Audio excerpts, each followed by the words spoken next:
नमस्कार दोस्तों, स्वागत है आपका एक बार फिर से ओपन लर्निंग में। इस वीडियो में हम डिस्कस करेंगे क्लास 7th की ज्योग्राफी का third chapter our changing earth. तो चलिए शुरू करते हैं बिना किसी देरी के। पिछले चैप्टर और पिछली क्लास में हम डिस्कस कर चुके हैं कि लिथोस्फीयर क्या है, तो बार बार ये जानने की जरूरत नहीं है। लेकिन अब बात करते हैं कि लिथोस्फेरिक प्लेट्स क्या हैं। The lithosphere is broken into a number of plates known as lithospheric plates. अगर यूं कहें कि जो अर्थ का सरफेस है वो डिफरेंट प्लेट्स में टूटा हुआ है, तो उन्हीं टूटी हुई प्लेट्स को क्या कहते हैं? Lithospheric plates.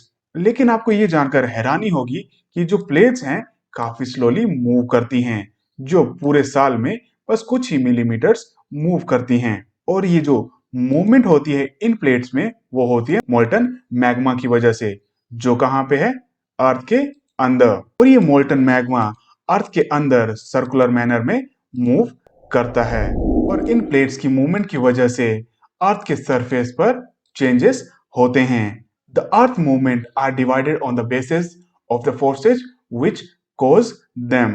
The forces which act in the interior of the earth are called as endogenetic forces, and the forces that work on the surface of the earth are called exogenetic forces. अगर simply बात करें तो जो forces अर्थ के interior में create होती हैं उन्हें एंडोजेनेटिक फोर्सेस कहते हैं, और इसके अलावा जो फोर्सेस अर्थ के सरफेस पर क्रिएट होती हैं उन्हें एंडोजेनेटिक फोर्सेस कहते हैं। कई बार endogenetic forces sudden movements create करती हैं, और कई बार यही फोर्सेस स्लो मूवमेंट्स प्रोड्यूस करती हैं। और ये जो सडन मूवमेंट्स होती हैं जैसे कि अर्थक्वेक्स और वोल्केनोज, ये मास डिस्ट्रक्शन अर्थ सरफेस पर क्रिएट करते हैं। अब वोल्केनो क्या है ये सभी जानते हैं कि अर्थ के सरफेस पर एक ओपनिंग है, ये एक वेंट है जहां से मोल्टन मैग्मा अचानक से अर्थ के क्रस्ट पर बाहर आता है। और उसी तरह जब लिथोस्फेरिक प्लेट्स मूव करती हैं तो अर्थ की सरफेस जो है वाइब्रेट करती है, और उन्हीं वाइब्रेशन को क्या कहते हैं? अर्थक्वेक। और ये वाइब्रेशंस सारी अर्थ पे मूव करती हैं, या यूं कहें ट्रेवल करती हैं। थोड़ा सा अब अर्थक्वेक के बारे में जान लेते हैं। और जहां से ये मूवमेंट्स शुरू होती हैं उसे फोकस कहते हैं, और फोकस के ठीक ऊपर जो प्लेस होता है उसे एपिसेंटर कहते हैं। आप इस डायग्राम में देख सकते हैं कि ये जो सेंटर है जहां से अर्थक्वेक क्रिएट हो रहा है उसे क्या कहते हैं? फोकस। और ठीक इसके ऊपर जो प्लेस है उसे क्या कहते हैं? एपिसेंटर। ये एपिसेंटर वो प्लेस है जहां पर अर्थक्वेक सबसे ज्यादा एक्सपीरियंस होता है, या फिर ये यूं कहें जहां पे सबसे ज्यादा डिस्ट्रक्शन होती है।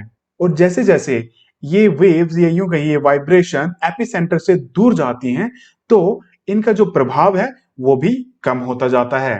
हालांकि अर्थक्वेक को प्रिडिक्ट नहीं किया जा सकता, लेकिन फिर भी इसके इम्पैक्ट को कम किया जा सकता है। वो कैसे किया जा सकता है?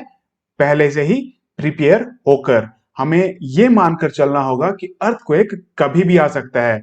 जब हम ये मानकर चलेंगे तो उसके लिए हम पहले से ही तैयारी करके रखेंगे। अगर पहले से ही तैयारी होगी तो जो डैमेज होगा अर्थक्वेक से कम किया जा सकता है। Now, some common earthquake prediction methods adopted locally by people include studying animal behavior, fish in the ponds get agitated, snakes come to the surface. ऐसा जब होता है तो प्रिडिक्ट किया जाता है कि अर्थक्वेक आने वाला है जब एनिमल्स इस तरह से बिहेव करना शुरू कर देते हैं, या स्नेक्स जो है सरफेस पर आना शुरू कर देते हैं। सबसे पहले तो ये मंत्र याद कर लीजिए, drop, cover and hold on. सबसे पहले नीचे झुकना, झुककर एक अपने आप को कवर करना है। अपने आप को कवर करके जिस चीज से आपने अपने आप को कवर किया है उसे कस के पकड़ लेना है। उसके बाद क्या करना है? तो उसके बाद आपको कुछ चीजों से दूर रहना होगा, like fire places, areas around chimneys और windows that shatter including mirrors and picture frames. तो आपको इन चीजों से दूर रहना है। उसके बाद तैयार रहना है किस चीज के लिए? अवेयरनेस फैलाने के लिए। कहाँ? दोस्तों के बीच, फैमिली मेंबर्स के बीच। और हमेशा जो डिजास्टर जब भी आए तो उसे कॉन्फिडेंटली फेस करो। अब बात करते हैं मेजर लैंडफॉर्म्स की। तो ये जो भी लैंडफॉर्म्स हैं अर्थ पर क्रिएट होते हैं वो दो प्रोसेस की वजह से क्रिएट होते हैं, एक वेदरिंग और दूसरा इरोजन। तो पहले बात करते हैं वेदरिंग क्या है। तो weathering is the breaking up of the rocks on the earth surface. Earth surface पर जब रॉक्स टूटती या फूटती हैं तो उस प्रोसेस को क्या कहते हैं, वेदरिंग। अब इस प्रोसेस में सिर्फ टूटना और फूटना होता है, डिसइंटीग्रेशन ऑफ रॉक्स ही होता है। इस प्रोसेस में ट्रांसपोर्टेशन नहीं होती है। जो चट्टानें टूटी होती हैं वो टूटकर अपनी जगह पर ही रहती हैं। अब बात करते हैं इरोजन क्या है। Erosion is the wearing away of the landscape by different agents like water, winds and ice. तो इरोजन से क्या होता है, जो अर्थ का सरफेस है वो डिसअपियर होता है। किसकी वजह से? लाइक वाटर, विंड और आइस की वजह से। और यही जो नेचुरल एजेंट है, वाटर, विंड और आइस, तो ये सेडिमेंट्स को क्या करते हैं, या अर्थ के सरफेस पर जो मटेरियल रहता है एक जगह से दूसरी जगह पर मूव करते हैं, या यूं कहें ट्रांसपोर्ट करते हैं। और ये इरोजन और डिपोजिशन का जो प्रोसेस रहता है वो डिफरेंट लैंडफॉर्म्स अर्थ के सरफेस पर क्रिएट करते हैं। अब बात करते हैं works of a river.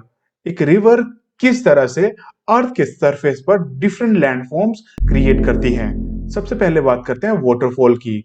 Suppose जैसे कि रिवर्स हाई से लो की तरफ मूव करती है। अब जिस रास्ते से रिवर मूव कर रही है उस रास्ते में कुछ हार्ड सरफेस होगा तो कुछ सॉफ्ट सरफेस होगा। तो जो सॉफ्ट सरफेस रहता है उसको रिवर कंटिन्यूसली इरोड करती रहती है। तो उस इरोजन से क्या होता है, वो सरफेस जो रहता है वो डीप होता जाता है। और जो सरफेस जब डीप और स्टीप एंगल बनाता जाता है तो उस तरह से जो फीचर क्रिएट होता है उसे कहते हैं वाटरफॉल। अब बात करते हैं मिएंडर्स की। जैसा कि हम पहले भी डिस्कस कर चुके हैं कि जब रिवर्स प्लेन्स में एंटर करती है तो ये अपने साथ बहुत सारे सेडिमेंट्स कैरी किए होती है। और इतने सारे सेडिमेंट्स के साथ सीधा मूव करना काफी मुश्किल हो जाता है रिवर के लिए। इसकी वजह से अगर रिवर का चैनल इस तरह से सीधा स्ट्रेट है तो अपने साथ कैरी किए हुए सेडिमेंट्स की वजह से, जो कि उनके रास्ते में ही डिपॉजिट हो जाते हैं, वो अपना चैनल चेंज कर देते हैं। सपोज अगर इस तरह से सीधा ही चैनल है इस रिवर का और अपने साथ बहुत सारा सेडिमेंट कैरी किए हुए हैं, तो ये जो मिएंडर क्रिएट हुआ है वो कैसे क्रिएट हुआ है? तो यहां पर रिवर्स ने अपना डिपॉजिट जो होगा डिस्चार्ज किया होगा, तो जिस वजह से इसका एंगल इस तरफ टर्न हो गया। और उसके बाद यहाँ पे अपना जो सेडिमेंट्स है वो डिपॉजिट किए होंगे और उस वजह से इस तरफ टर्न हो गया। तो इस तरह से ये जो प्रोसेस है वो चला रहता है कि माउथ पर रिवर्स सेडिमेंट्स डिस्चार्ज करती रहती है, जिस वजह से रिवर अपना कोर्स जो है बदलती रहती है और इस तरह से मिएंडर्स क्रिएट करती है। अब बात करते हैं अ कट ऑफ लेक या फिर ऑक्सबो लेक। अब इस प्रोसेस में क्या होता है कि जो मिएंडर्स हैं उससे कुछ पार्ट जो है अलग हो जाता है। अब कैसे हो जाता है कि अब रिवर, सपोज इसका मिएंडर्स की वजह से रिवर्स इस तरह से इस डायरेक्शन में फ्लो कर रही है, लेकिन डिपॉजिट जो रिवर कैरी नहीं कर पा रही है उसने यहीं पे डिपॉजिट कर दिया। तो इस वजह से जो इसका कोर्स है रिवर का वो चेंज होकर डायरेक्टली ऐसे हो गया। तो ये जो रिमेनिंग पार्ट बचा उसे क्या कहते हैं, एन ऑक्सबो लेक या फिर अ कट ऑफ लेक। अब बात करते हैं फ्लड प्लेन्स की। तो फ्लड प्लेन्स क्या है कि जब रिवर्स अपने साथ बहुत सारे सेडिमेंट्स कैरी करके चली होती है एंड उस दौरान रिवर सारे सेडिमेंट्स अपने साथ कैरी नहीं कर पा रही होती है, तो उसको क्या करती है, तो धीरे धीरे वो सारे सेडिमेंट्स को डिस्चार्ज करना या फिर उस जगह पर डिपॉजिट करना शुरू कर देती है, जिस वजह से क्या क्रिएट होता है, फ्लड प्लेन्स। और रिवर्स के साइड में जो लैंड रेज्ड या हाई एलिवेटेड रह जाता है उसे क्या कहते हैं, लेविस। अब बात करते हैं डेल्टा की। तो डेल्टा क्या है, the collection of sediments from all the mouths. All the mouths किस तरह से समझते हैं इस बात को, जैसा हमने पहले भी डिस्कस किया है कि जब रिवर प्लेन्स में एंटर करती है तो इसकी स्पीड, जो वाटर का फ्लो होता है वो डिक्रीज करता है।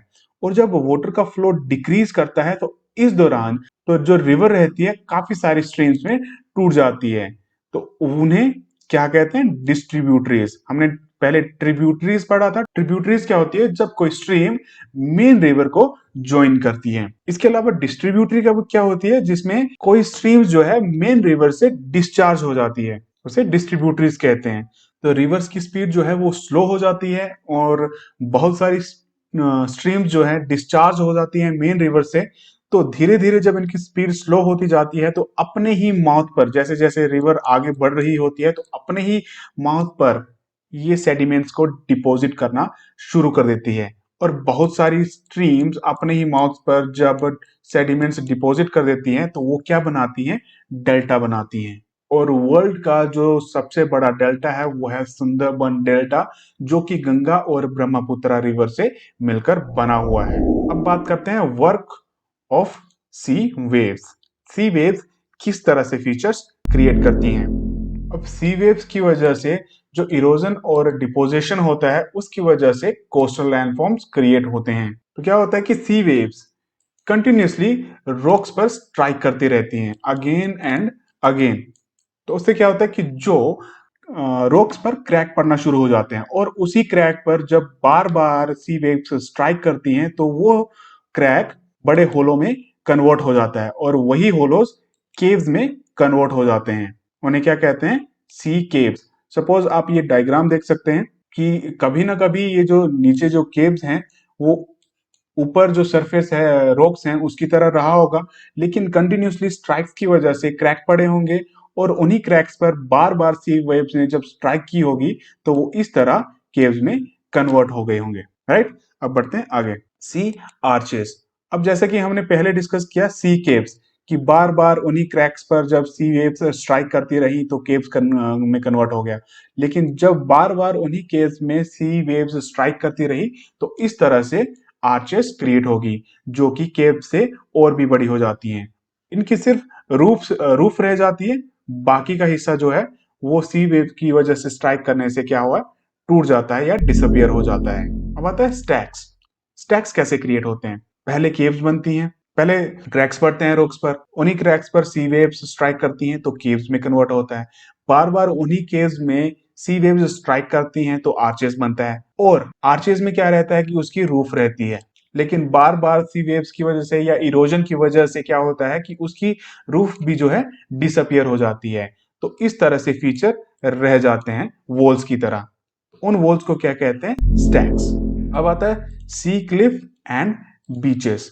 अब बीचेस क्या है कि सी वेव्स अपने साथ सेडिमेंट्स कैरी करके आती हैं और शोर्स पर डिपॉजिट कर देती हैं, और उस तरह से कौन सा फीचर क्रिएट होता है? बीचेस। अब बीचेस जो हैं सी वेव्स के डिपोजिशनल फीचर्स हैं, और जो हमने स्टैक्स, आर्चेस, केव्स वो डिस्कस किया वो सभी इरोजनल फीचर्स हैं। इसके अलावा सी क्लिफ भी जो है वो इरोजनल फीचर है। और सी क्लिफ्स कैसे क्रिएट होते हैं कि शोर पर या रॉक्स पर सी वेव्स कंटिन्यूसली स्ट्राइक करती रहती हैं, और जो शोर रहते हैं उन्हें और स्टीप, उनका स्लोप जो है और स्टीप करते जाते हैं। तो ये मैक्सिममली कहां पर से जो क्लिफ है कहां पे क्रिएट होती है? रॉकी कोस्ट के अराउंड।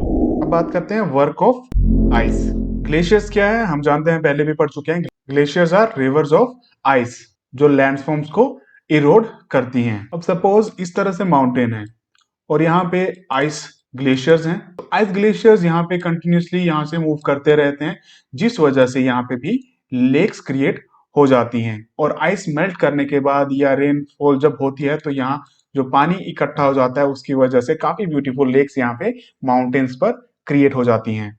इसके अलावा ग्लेशियर अपने साथ काफी सारा मटेरियल, जैसे कि रॉक्स जो कि छोटी या बड़ी हो सकती हैं, सैंड, सिल्ट लेकर चलते हैं और किसी एक जगह पर डिपॉजिट कर देते हैं।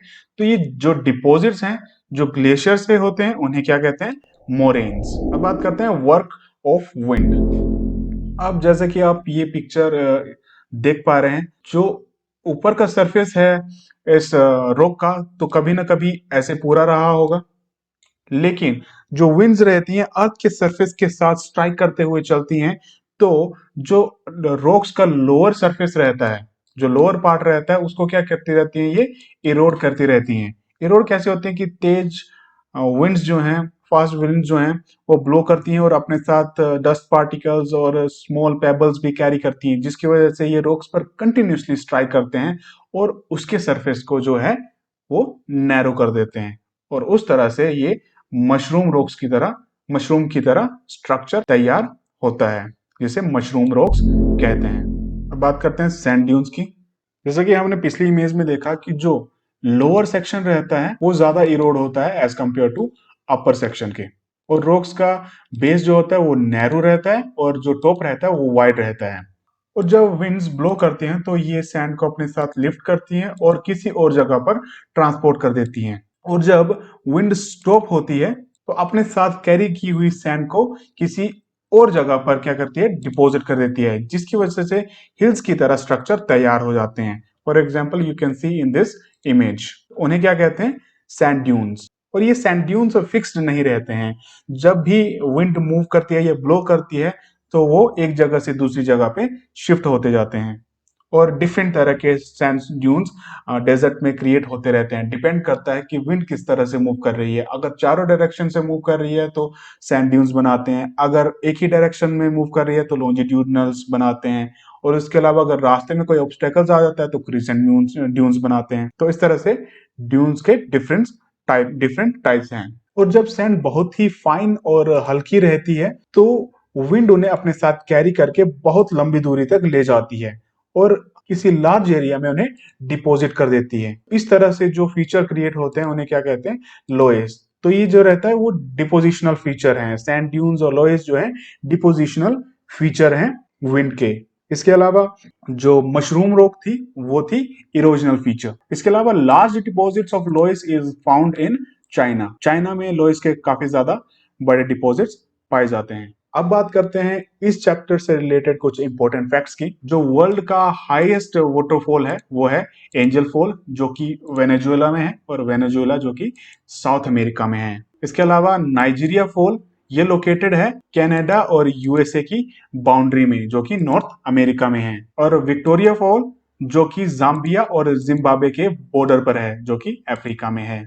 अब थोड़ा सा अर्थक्वेक के बारे में जान लेते हैं कि जो अर्थक्वेक मेजर किया जाता है वो सीस्मोग्राफ पर मेजर किया जाता है, और जिस स्केल पर उसे मेजर किया जाता है उसे रिएक्टर स्केल, और उसका मैग्नीट्यूड चेक करने के लिए रिएक्टर स्केल का इस्तेमाल किया जाता है। अगर अर्थक्वेक 2 रिएक्टर स्केल से कम है तो हल्का सा महसूस होगा, अगर 5, 6 या 7 तक है तो ये काफी ज्यादा डैमेज क्रिएट करता है। इसके अलावा अर्थक्वेक जो वेव्स रहती हैं वो 3 टाइप्स में डिवाइडेड है, पी वेव्स या लॉन्जिट्यूडनल वेव्स, एस वेव्स और ट्रांसवर्स वेव्स, और लास्ट में एल वेव्स और सरफेस वेव्स।